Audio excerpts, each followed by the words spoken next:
नमस्कार। नमस्कार। नमस्कार स्नेहा। आज 4 जनवरी एही दिन विश्व इतिहास रे अनेक किछि घटना घटी जाइछि।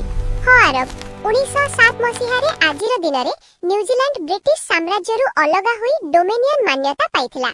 एई घटना देशर आत्मसम्मान आ भविष्यतर राजनीति पई बहुत गुरुत्वपूर्ण थिला।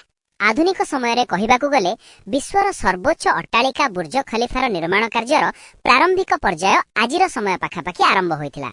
1643 मसीहा रे इंग्लैंड रे जन्म हेइथिले सर आइजैक न्यूटन।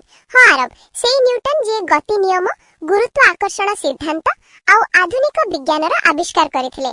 सेही कारणरू 4 जनवरी दिनटी विज्ञान प्रेमी माननक पई एक विशेष तारीख होई रहिछि। भारत इतिहास रे 4 जनवरी दिनटी स्वाधीनता आंदोलन सह जड़ित। 1930 मसीहार आरंभ समय रे लाहौर कांग्रेस अधिवेशनर निर्णय अनुसार समग्र देश रे पूर्ण स्वराज आंदोलनर प्रस्तुति तीव्र होइथिला। एई समय रे भारतर जनमानस स्वाधीनता पई मानसिक रूपे प्रस्तुत हो जाइथिला। एबे ओडिसार कथा 4 जनवरी पाखापाखि समय रे उत्कल चेतना आंदोलन मजबूत हेउथिला।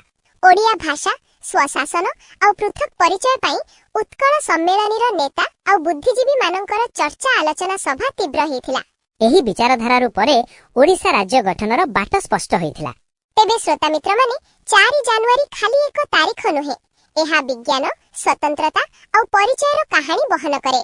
इतिहास हमकु कुहे समय बदली जाउछि सत, हेले विचार अमर रहिछि। परवर्ती एपिसोड रे भेट हेबा। नमस्कार। जय जगन्नाथ।